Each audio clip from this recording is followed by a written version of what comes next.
Le wakame, vous allez avoir un goût qui va se rapprocher un peu du champignon à l'asiatique. Ça peut se manger également comme chips, en croquant, salé, mais sans le côté gras. Et c'est pas de la pomme de terre, ça reste du végétal. Très riche en calcium. Ça, c'est comme la salicorne, un petit peu le haricot de mer. Alors la salicorne, ça va pousser sur terre, le haricot de mer va pousser en mer. La saveur est quasiment la même. Il suffit de le réhydrater et après on le cuisine comme on veut, cru ou cuit. Ça vient de Bretagne alors? Ça vient de Bretagne. Je travaille avec un producteur de Bretagne, tout vient directement de chez lui. C'est pas de l'algue d'importation. Même le wakame, qui est une algue japonaise à la base, vient de Bretagne. Et le kombu a une petite particularité, c'est que c'est une algue qui se consomme uniquement cuite.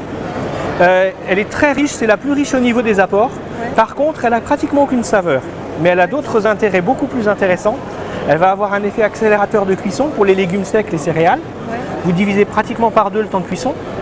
Sur tout ce qui est légumes secs, vous gagnez également en digestion, moins d'effet de flatulence, dégorge d'estomac, choses comme ça. Et ça va avoir un effet exhausteur de goût.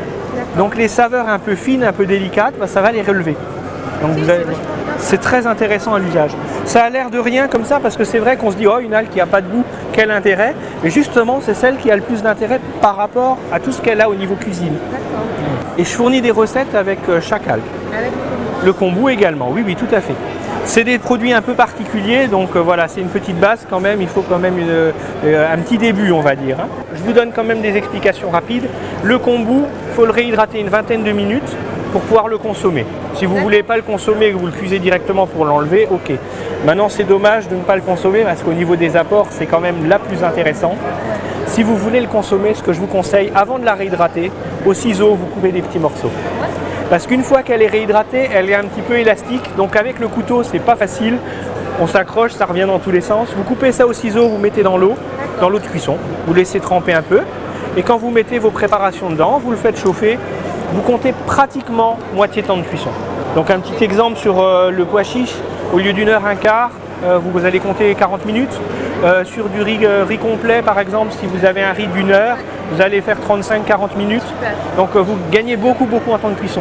Les haricots c'est pareil, les haricots qui cuisent 2-3 heures, 1 heure, 1 heure et demie sont cuits. Donc ça c'est génial. Haricots de mer, oui, c'est comme les salicornes en fait, sauf que là ça va pousser en mer. Et ça vient directement d'un producteur de Bretagne que je représente. Donc voilà, ça c'est la salicorne généralement elle va pousser sur terre dans les prés salés. Le haricot de mer ça va avoir quasiment le même goût, c'est la même famille, sauf qu'il va atteindre plusieurs mètres de longueur et vous allez pouvoir le cuisiner de la même manière. Vous voyez, ça c'est la salicorne classique telle qu'on la connaît. On peut en trouver chez nous, voilà. Enfin, sauf que normalement, par ici, on n'a normalement pas le droit de l'accueillir, elle est protégée. En secteur de Marsal, elle est en protection. Voilà. Alors qu'en Bretagne, ils en ont des étendues énormes, donc eux, ils peuvent la récolter comme ils veulent. À Marsal, elle est protégée. Normalement, elle est interdite de cueillette, elle est en protection. Oui. Oui, parce que ça pousse dans les trucs salins. Voilà, c'est ça. C'est les sols salins qui vont donner ça, parce que ça fait partie de la famille des algues, en fait. Voilà.